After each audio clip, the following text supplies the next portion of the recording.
સુરતના પાંડેસરા વિસ્તારમાં એક મકાનમાં શુક્રવારે સાંજે ગેસ લીકેજના કારણે આગ ભડકી ઉઠી હતી. બાદમાં ફ્લેશ ફાયરના લીધે પ્રચંડ બ્લાસ્ટ થતાં દોડધામ મચી ગઈ હતી. મળતી માહિતી પ્રમાણે પાંડેસરા પોલીસ લાઇન પાસે ગણપતનગરમાં એક મકાનમાં પહેલે માળે 4 રૂમમાં 7 જેટલા વ્યક્તિઓ રહે છે, જેમાં રૂમ નંબર 4માં નાના ગેસના ચૂલા ઉપર રસોઈ બનાવતા હતા. ત્યારે ગેસ લીકેજના લીધે આગ લાગવાની સાથે ફ્લેશ ફાયર થવાના લીધે જોરદાર ધડાકા સાથે બ્લાસ્ટ થયો હતો.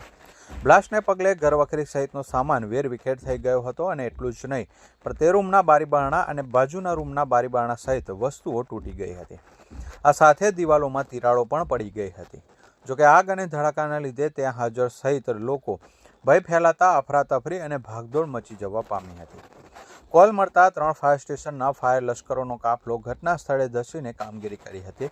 જોકે ધડાકાના લીધે રૂમમાં હાજર રાકેશ ગુલાબબિંદ અને બ્રિજરાલ રામાશંકર બિંદને દાઝી જવાથી ઈજા થતાં સારવાર માટે સિવિલ હોસ્પિટલમાં ખસેડવામાં આવ્યા હતા.